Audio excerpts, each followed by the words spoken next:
नमस्कार दोस्तों, आज के हमारे इस वीडियो में हम आपके लिए जल झूलनी एकादशी की व्रत कथा और इसका महत्व लेकर आए हैं। भाद्रपद मास की शुक्ल पक्ष की एकादशी को जल झूलनी एकादशी या परिवर्तनी एकादशी के नाम से जाना जाता है। जल झूलनी एकादशी की व्रत कथा के अनुसार एक समय युधिष्ठिर कहने लगे, हे भगवान, भाद्रपद शुक्ल एकादशी का क्या नाम है? इसकी विधि तथा इसका महत्व कृपा करके कहिए। तब भगवान श्री कृष्ण कहने लगे कि इस पुण्य, स्वर्ग और मोक्ष को देने वाली तथा सभी पापों का नाश करने वाली उत्तम वामन एकादशी की कथा मैं तुमसे कहता हूँ, ध्यान पूर्वक सुनो।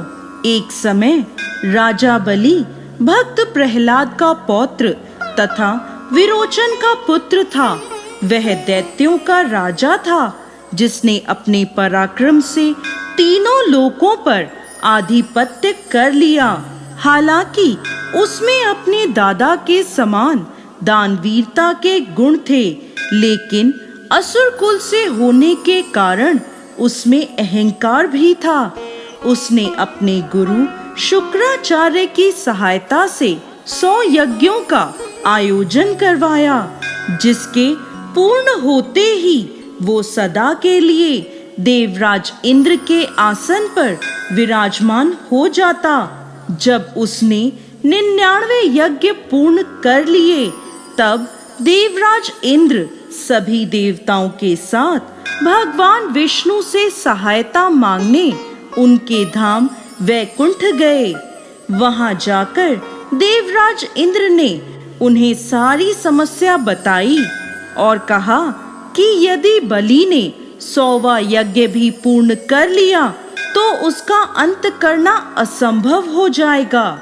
इसलिए धर्म की रक्षा के लिए श्री हरि का धरती पर अवतार लेना अति आवश्यक है।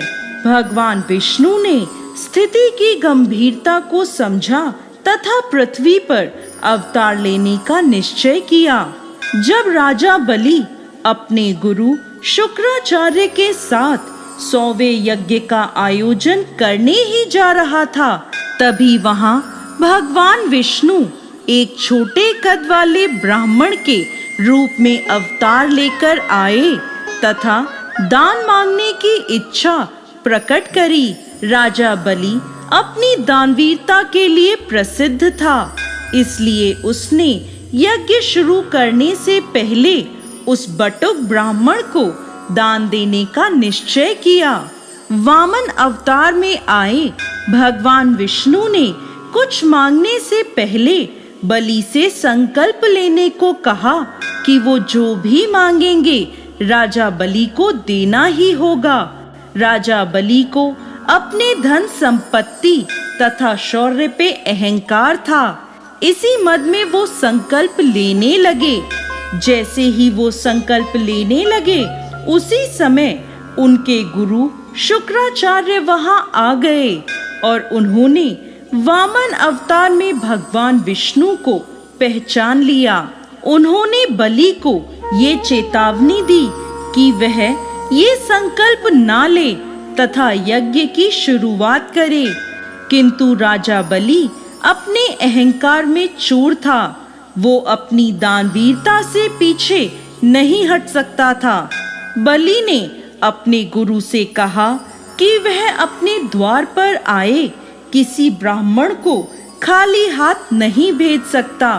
तीनों लोक के स्वामी भगवान विष्णु उसके द्वार पर एक याचक के रूप में आए हैं, तो वह कैसे मना कर सकता है? यह कहकर राजा बलि ने संकल्प ले लिया। राजा बलि ने संकल्प लेने के बाद उस ब्राह्मण से अपने लिए कुछ मांगने को कहा। वामन अवतार ने अपने लिए 3 पग धरती मांगी, जिसे राजा बलि ने स्वीकार कर लिया। बलि के स्वीकार करते ही भगवान विष्णु के वामन अवतार ने अपना रूप अत्यधिक विशाल कर लिया तथा संपूर्ण ब्रह्मांड में फैल गए। वामन भगवान ने अपने एक पैर से संपूर्ण पृथ्वी को नाप दिया तथा दूसरे पैर से स्वर्ग लोक को। अब तीसरा पग रखने के लिए कोई जगह शेष नहीं बची थी, क्योंकि वे राजा बलि की संपूर्ण संपत्ति, भूमि इत्यादि ले चुके थे। इसलिए उन्होंने राजा बलि से पूछा कि अब तुम अपना वचन कैसे पूरा करोगे। यह सुनकर राजा बलि का अहंकार चूर हो गया तथा तीसरा पग रखने के लिए उन्होंने अपना मस्तक आगे कर दिया। भगवान वामन ने अपना तीसरा पग राजा बलि के सिर पर रखकर उसका मान भंग कर दिया तथा सिद्ध किया कि उनके समान कोई भी बड़ा नहीं है। इसके साथ ही भगवान वामन राजा बलि से अत्यधिक प्रसन्न हुए तथा उन्हें भविष्य में इंद्रलोक प्रदान करने का वरदान दिया। इसके पश्चात उन्होंने राजा बलि को पाताल लोक भेज दिया तथा स्वर्ग का शासन इंद्रदेव को सौंपकर श्री हरि में समा गए। जय श्री हरि विष्णु।